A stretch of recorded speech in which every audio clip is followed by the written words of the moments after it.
How is your CFO going to feel? How is your COO going to feel if your salary is out of market?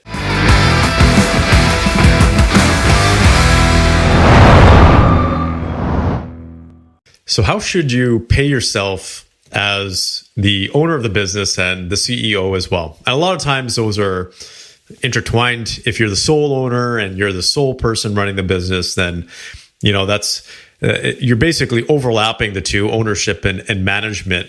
But sometimes there might be additional owners, and there might be you might have a president and CEO situation.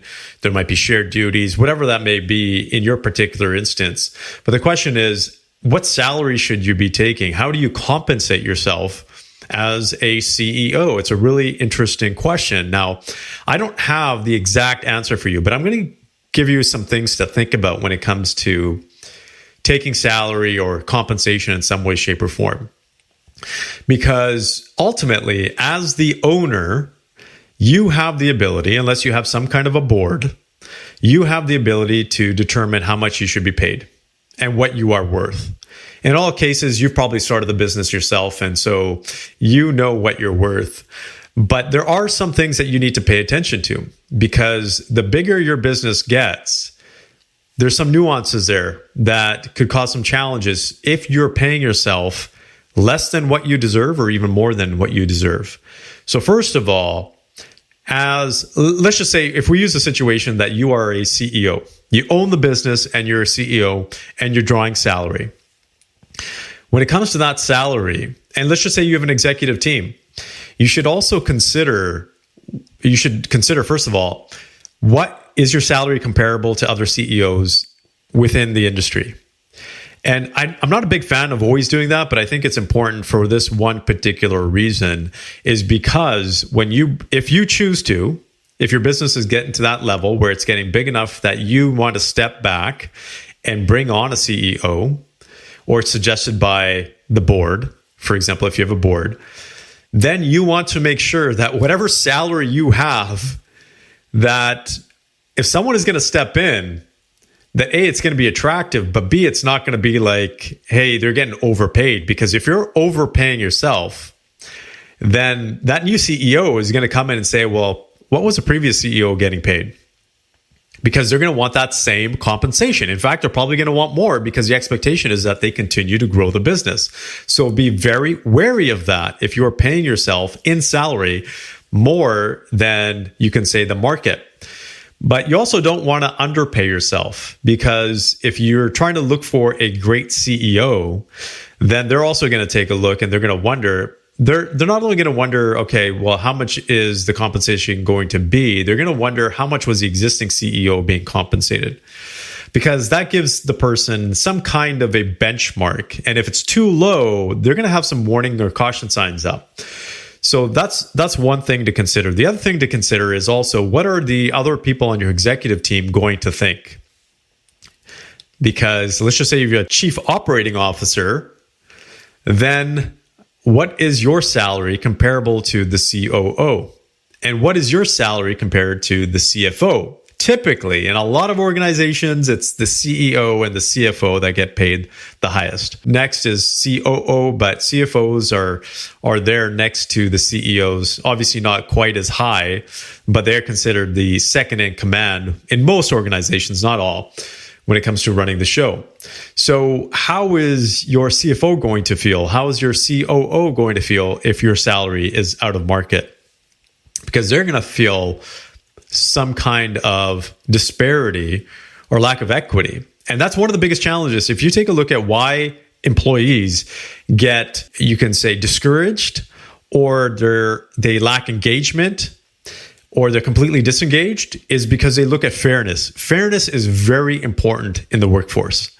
So if X employee is getting paid X amount or Y amount for doing that work, then I always take a look comparably. How much work am I doing? What is my role? What is the importance of my role? And what is my skill level? And what is my performance level in comparison to that person? And if I think that there's some kind of inequity there, I'm going to be pissed. And this happens very often in organizations. And so if you want to keep your executive team engaged, that's something to keep into consideration as well, as what are they thinking.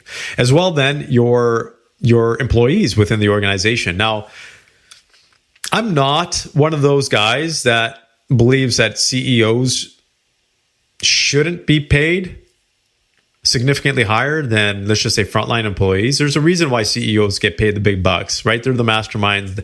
That's where the ultimate accountability lays. They're the ones to ensure that the organization is growing, and they're held accountable, right? Because the higher up you go, we know this, is that it's far easier and far more likely that a CEO is going to get fired compared to somebody else within the organization. Why? Because when things go bad, everybody looks at the CEO. And so there's a lot of risk involved as well. So if you're getting paid significantly higher than other people within your organization, mid-management, and people are challenged with that, you can buffer that a little bit, because I don't believe that CEOs should be underpaid, but it's something to consider, because there's a lot of people within, or a lot of organizations where the people feel that it's unfair that the CEO get paid that much. But I'm going to flip it around to the other side when it comes to ownership, because you as an owner can pay yourself as much as you want, as long as the company is viable, right? And continues to be viable. Your employees are getting paid, that it's fair, it's equitable, you have enough equity or you have enough capital in terms of being able to make sure that the business is secure, that there's enough cash flow there. And so security, future growth, right? If you have other owners that are asked or that need dividends, or if there's a dividend policy to pay out other owners, those are all things to consider. But if the money is there, if the business is lucrative and profitable, then you have every right as a business owner to pull out money in whatever form that you want, from shares to dividends, however you have it structured for your business. And when you do that separately, when you keep your salary, so your performance compensation based on the salary aspect, separate from the ownership aspect, it keeps things a little bit more clear, not only from the staff perspective, but also from a potential buyer perspective or potential investor perspective, because they're going to be able to see that and easily differentiate, okay, how much are you getting paid salary? How much are you taking as an owner? And so that way it's easy for them to take a look at the numbers and decipher, okay, what is your role as a CEO, and what is your performance, and how much are you getting paid based on that versus ownership. It's when things get kind of muddied between ownership and management, if you're a CEO, that people kind of have that question mark. Now, it's not that it can't be done. People are brilliant, right? People in accounting, CFOs are brilliant when it comes to separating the numbers, because they can easily crunch that out. But it just makes it a lot cleaner. And so when the time comes to sell your business, or the time comes to bring in another shareholder, or the time comes to transition it to the next generation, whatever options you have on the table, it just becomes cleaner if you take a look at your compensation and you've done that and structured it deliberately and intentionally. What I find is that a lot of CEOs and business owners, I'm going to intertwine the two because I'm saying that they're the same here, just kind of wing their compensation or salary. Their accountant told them based on the taxes that they're going to pay, they should take X amount. Nah, that doesn't work. It only works for a certain period of time.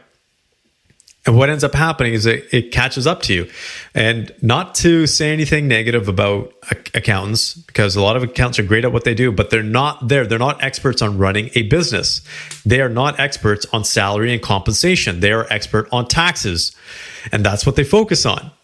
So if you got to keep your business separate from taxes. Now, if you're lucky enough to have an accountant or an accounting firm that specializes in CFO work, then you can bring the two together, because they'll probably have some expertise in HR and compensation. You're lucky, consider yourself lucky if they have that level of expertise and skill. But the majority don't. So if you're taking advice from an accountant about how much salary and compensation, how you should structure, remember, it's only from one aspect. It's only from the tax aspect. It's not from the business aspect. So you should be combining the two.